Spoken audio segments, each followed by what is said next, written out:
السلام علیکم ورحمۃ اللہ تعالی وبرکاتہ۔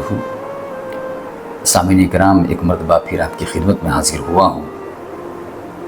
پچھلی نشستوں میں آپ نے سنا کہ کس طریقے سے کوفہ والوں نے غداری کی امام مسلم کے ساتھ، آپ کو شہید کیا گیا، اور پھر بے رحمی کے ساتھ آپ کے دونوں شہزادوں کو بھی شہید کر دیا گیا۔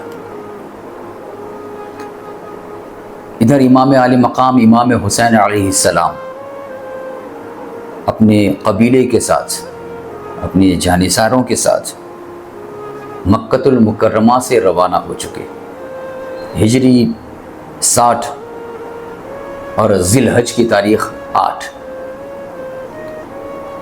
یعنی کہ لوگ حج ادا کرنے کے لیے مکہ آ رہے تھے اور حسین جام شہادت پینے کے لیے مکہ سے جا رہے تھے۔ 8 ذی الحج کو، بقرعید سے پہلے 8 ذی الحج کو امام علی مقام امام حسین علیہ السلام روانہ ہوئے۔ مکہ سے لے کر کے کربلا تک یہ جو مکمل فاصلہ ہے، جو کلومیٹر کے حساب سے اگر دیکھا جائے تو وہ 1731 کلومیٹر ہوتا ہے۔ مکہ سے لے کر کے کربلا تک 1731 کلومیٹر، اور اس زمانے میں تو کوئی ایسے گاڑیاں وغیرہ تھی نہیں۔ بڑا سخت سفر امام علی مقام امام حسین علیہ السلام نے طے کیا، اور متعدد جگہ پر، الگ الگ جگہ پر آپ نے مکہ سے لے کر کے کربلا تک قیام کیا، رکے، پڑاؤ کیا۔ اور اگر ان ساری جگہوں کو دیکھا جائے تو امام علی مقام امام حسین علیہ السلام مکہ سے کربلا تک 14 جگہوں پر قیام فرماتے ہیں۔ 14 ایسے مقام ہیں جہاں پر آپ نے پڑاؤ کیا، آپ رکے، لوگوں کے ساتھ آپ نے خطاب کیا، یا کچھ واقعات درپیش آئے۔ ہر جگہ پر تفصیلاً اس بات کا ذکر ممکن نہیں ہے، لیکن اختصاراً جہاں پر بھی اہم ترین واقعات جو پیش آئے وہ آپ کی خدمت میں ضرور پیش کروں گا، کہ 14 جگہ پر جہاں امام علی مقام امام حسین علیہ السلام نے قیام فرمایا۔ اور 14 جگہ جیسے ہی آپ مکہ سے نکلتے ہیں تو سب سے پہلی جگہ جہاں پر امام علی مقام امام حسین قیام فرماتے ہیں وہ ہے صفاہ۔ صفاہ پر آپ نے قیام کیا۔ دوسرا پھر جو آپ کا مقام تھا وہ ذات العراق تھا، وہاں پر آپ نے قیام کیا۔ تیسرا جو آپ کا پڑاؤ تھا وہ بطن رمہ تھا، اور بطن رمہ یہاں پر آپ نے قیس ابن مشیر کے ہاتھوں کوفے والوں کو ایک خط روانہ کیا۔ وہاں پر آپ نے خط بھیجا کہ اے اہل کوفہ، میں تمہارے بلاوے پر آ رہا ہوں، میں اپنی مرضی سے نہیں آ رہا ہوں، تم لوگ نے مجھے بلایا ہے اس لیے میں آ رہا ہوں۔ سارے اہل کوفہ کے نام آپ نے خط روانہ کیا، لیکن ناکہ بندی کی وجہ سے حضرت قیس ابن مشیر ان کو وہاں پر پہنچنے نہیں دیا جاتا ہے، راستے میں ان کی شہادت ہو جاتی ہے۔ یہ آپ جہاں پر تیسرا پڑاؤ تھا وہاں پر یہ واقعہ درپیش آتا ہے۔ پھر اس کے بعد سفر جاری ہوتا ہے، جو چوتھا پڑاؤ آتا ہے۔ چوتھی جگہ پر جہاں پر امام علی مقام قیام فرماتے ہیں اسے زرود کہا جاتا ہے۔ زرود وہ جگہ ہے جہاں پر امام علی مقام امام حسین نے جب پڑاؤ کیا تو وہاں دیکھا کہ ایک خیمہ موجود ہے۔ تو امام حسین نے پوچھا کہ یہ خیمہ کس کا ہے، پتہ لگاؤ۔ پتہ لگانے والے نے آ کر کے بتایا کہ وہ خیمہ جو ہے وہ زہیر ابن قین کا ہے۔ امام علی مقام نے انہیں بلایا، طلب کیا، نہ چاہتے ہوئے بھی وہ تشریف لاتے ہیں۔ اس وقت حضرت زہیر ابن قین امام علی مقام امام حسین کو اتنا پسند نہ فرماتے تھے، لیکن چونکہ امام علی مقام نے طلب کیا تھا اس لیے وہ تشریف لے آتے ہیں۔ لیکن کیا نگاہ تھی نواسہ مصطفیٰ کی، کہ ایک نگاہ جیسے ہی حضرت زہیر پر پڑی فوراً وہ اپنا دل حسین کو دے دیتے ہیں، حسین کے نام پر قربان ہونے کے لیے تیار ہو جاتے ہیں۔ اب یہ جام الفت پی کر کے واپس اپنے خیمے کی طرف جاتے ہیں، اپنے اہل و عیال، اپنی بیوی سے، اپنے بھائیوں سے فرماتے ہیں کہ اب میں تمہارے ساتھ چلنے والا نہیں ہوں، میرا سارا مال و دولت، مال و متاع لے لو، لیکن اب میں حسین کے نام پر قربان ہو جاؤں گا، حسین کے ساتھ رہوں گا۔ پوچھنے والوں نے پوچھا کہ کیا وجہ ہے؟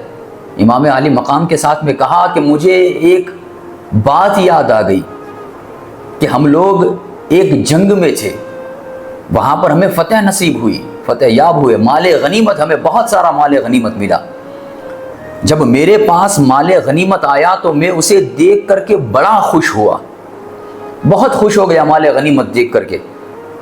حضرت زہیر بن قین فرماتے ہیں بڑا خوش ہوا، لیکن انہی افراد میں ہمارے ساتھ میں حضرت سلمان فارسی بھی تھے۔ جب انہوں نے میری خوشی کو دیکھا، میرے قریب آئے اور مجھ سے فرمایا اے زہیر، آج تم بڑا خوش ہو رہے ہو، بہت راضی ہو رہے ہو، لیکن وہ دن بھی آئے گا جب نواسے رسول اللہ کی راہ میں نکل رہے ہوں گے، اللہ کی راہ میں جا رہے ہوں گے، وہاں پر تم امام علی مقام امام حسین کا ساتھ دینا اور وہ تمہیں اپنی غلامی میں قبول کر لے۔ ان کا غلامی میں قبول کرنا، یہ جو تم کو مال و متاع ملا ہے، مال غنیمت ملا ہے، آج جس طریقے سے تم راضی ہو رہے ہو، اس سے بڑھ کر کے تمہارے لیے تب راضی ہونا ہے جب حسین اپنی غلامی میں قبول فرما لے۔ مجھے وہ بات یاد آ گئی کہ آج نواسے مصطفیٰ جا رہے ہیں، میں ان کی غلامی میں رہوں گا۔ تو حضرت قین وہاں پر امام علی مقام امام حسین زہیر ابن قین حضرت امام علی مقام امام حسین کی غلامی میں رہتے ہیں۔ یہ تیسرا مقام، چوتھا مقام تھا جہاں پر آپ امام حسین کے ساتھ ہو جاتے ہیں۔ پھر پانچواں مقام جہاں پر آپ نے قیام کیا وہ زبالہ کہلاتا ہے۔ چھٹا مقام جہاں پر آپ نے قیام کیا وہ بطن عقیق کہلاتا ہے۔ ساتواں مقام جہاں پر آپ نے قیام کیا اسے سرات کہا جاتا ہے۔ سرات ساتواں مقام تھا، وہاں پر امام علی مقام امام حسین نے اپنے سارے کے سارے جتنے بھی جانثار سوار آپ کے ساتھ تھے سب کو کہا کہ یہاں سے پانی جمع کر لو، آگے پانی کی قلت ہوگی۔ سبھی لوگوں نے پانی جمع کیا، اپنے ساتھ جتنا ہو سکتا تھا سب نے پانی لیا۔ آٹھواں مقام، سفر آگے بڑھتا ہے، آٹھواں مقام جہاں پر آپ پڑاؤ کرتے ہیں وہ شراف کہلاتا ہے۔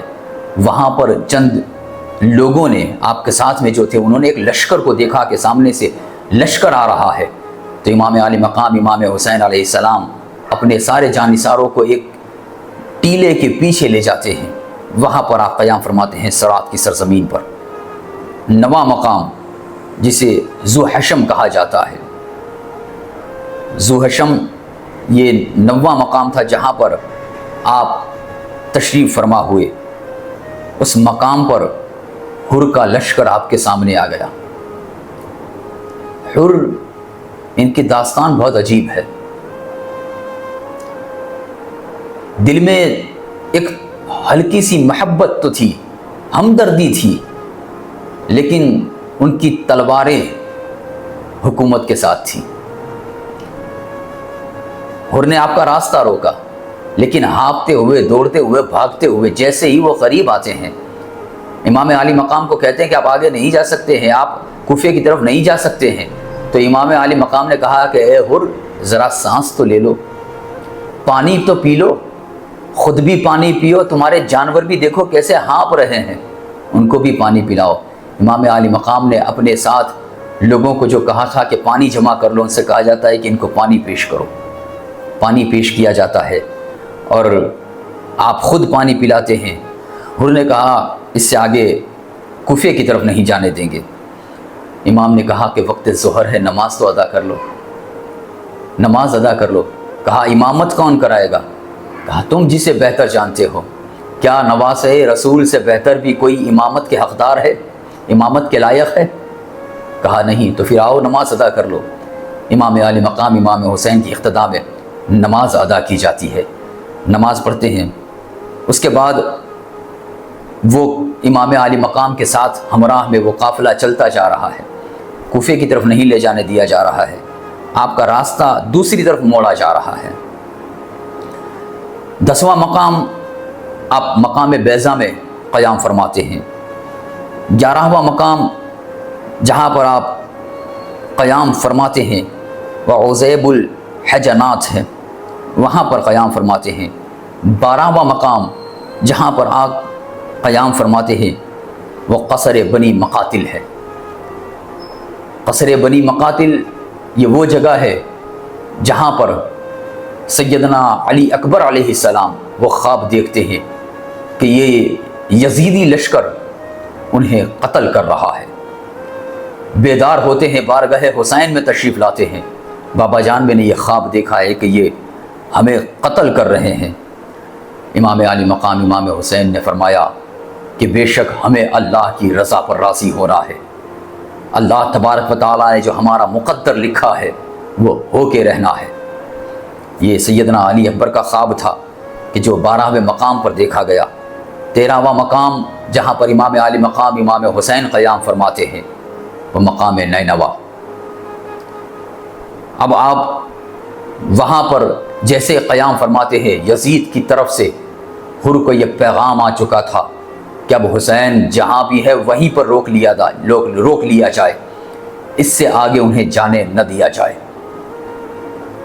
وہ پیغام لے کر کے بارگاہ حسین میں آتے ہیں، ایسا پیغام آیا ہے، کہا کہ تم حکومت کے تابع ہو، لیکن حکومت میں سے جو پیغام آیا ہے اس میں سے یہ لکھا گیا ہے کہ وہاں پر ان کو روکا جائے جہاں پانی نہ ہو، جہاں ہریالی نہ ہو، لیکن ہم اپنی مرضی سے رکیں گے۔ امام علی مقام نے جب یہ کہا، حر اس بات پر راضی ہو جاتا ہے۔ امام علی مقام مقام نینوا سے آگے بڑھتے ہیں، جیسے ہی آگے بڑھتے ہیں ایک جگہ پر آپ پڑاؤ کرتے ہیں، آپ رکتے ہیں، قیام کرتے ہیں۔ پوچھا گیا کہ یہ کون سی جگہ ہے، اس جگہ کو کیا کہا جاتا ہے؟ تو بتلانے والے نے بتایا کہ اس جگہ کو کربلا کہا جاتا ہے۔ 14واں مقام کربلا کہا جاتا ہے کہ اس جگہ کو کربلا کہا جاتا ہے۔ امام حسین نے کہا کہ مقام کرب و بلا یہی تو وہ جگہ ہے جہاں پر ہمیں جام شہادت نوش کرنا ہے، یہی تو وہ جگہ ہے جہاں پر ہمیں اللہ کے حضور میں جا ملنا ہے۔ ذرا پوچھو تو صحیح یہ جگہ کس کی ہے؟ امام علی مقام امام حسین اس جگہ کے مالک سے اس جگہ کو خریدتے ہیں۔ حضرت سیدنا علی اکبر نے پوچھا کہ بابا جان اس جگہ کو خریدنے کی وجہ کیا ہے؟ تو امام حسین فرماتے ہیں کہ بیٹا، جہاں پر ہمیں قائمی مقام کرنا ہو، جہاں ہمیشہ رہنا ہو، جہاں ہماری قبریں بننی ہو، وہ جگہ کو خرید لیا جاتا ہے، اس لیے میں نے اس جگہ کو خریدا ہے۔ محرم الحرام کی 2 تاریخ ہجری 61 امام علی مقام امام حسین کربلا کے اندر قیام فرماتے ہیں۔ واقعہ بڑا تفصیل کے ساتھ ہے کہ کہاں کہاں آپ نے قیام کیا، کس کس طریقے سے واقعے درپیش آئے، لیکن مختصر سے انداز میں آپ کے سامنے یہ پیش کیا کہ مکہ سے لے کر کے کوفہ تک، مکہ سے لے کر کے کربلا تک امام علی مقام امام حسین نے 14 جگہ پر قیام فرمایا اور 1731 کلومیٹر آپ نے پیدل طے فرمائے۔ اس سے آگے واقعہ کربلا کی دیگر ساری باتیں آگے کے ویڈیوز میں ضرور بیان کی جائیں گی۔ ہم سے جڑے رہیں۔ السلام علیکم ورحمۃ اللہ تعالی وبرکاتہ۔